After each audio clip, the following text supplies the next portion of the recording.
रामू एक गरीब किसान था। उसका छोटा सा खेत था जो गांव के किनारे पड़ा था।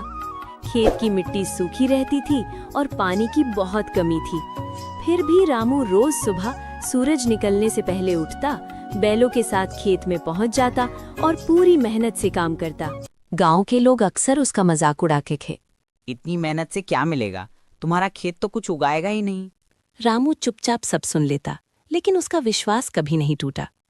एक साल बहुत भयानक सूखा पड़ा। चारों ओर खेत सूख गए। कई किसान हिम्मत हार गए और खेती छोड़ दी। रामू के घर में खाने के लिए भी मुश्किल से अनाज बचा था। उसकी पत्नी और बच्चे परेशान थे, लेकिन रामू उन्हें हौसला देता रहा। वो बोला, मेहनत कभी बेकार नहीं जाती, भगवान रास्ता जरूर दिखाएगा। रामू ने हार नहीं मानी। उसने खेत में खुद छोटा सा गड्ढा खोदकर बारिश का पानी जमा करना शुरू किया। रात दिन मेहनत करके उसने फसलों की देखभाल की। जब पहली बारिश हुई तो उसका खेत सबसे पहले हरा हुआ। धीरे धीरे उसकी फसल अच्छी होने लगी। गांव वाले हैरान रह गए। जहां बाकी खेत सूखे थे, वहां रामू का खेत लहलहा रहा था। फसल तैयार हुई तो रामू को अच्छी कमाई हुई। उसने अपने बच्चों को स्कूल भेजा और घर की हालत सुधरी। अब वही लोग जो पहले उसका मजाक उड़ाते थे, उससे सलाह लेने आने लगे। रामू मुस्कुरा कर कहता, मेहनत और धैर्य हो तो किस्मत भी साथ देती है। एक छोटे से गांव में बिल्लू नाम का एक चूहे जैसा दिखने वाला लेकिन बहुत चालाक जानवर रहता था। सब उसे बिल्लू चोर कहते थे, क्योंकि उसे चोरी करने की बहुत आदत थी। बिल्लू रोज रात को चुपचाप घरों में घुस जाता और कभी रोटी, कभी लड्डू तो कभी फल चुरा ले जाता।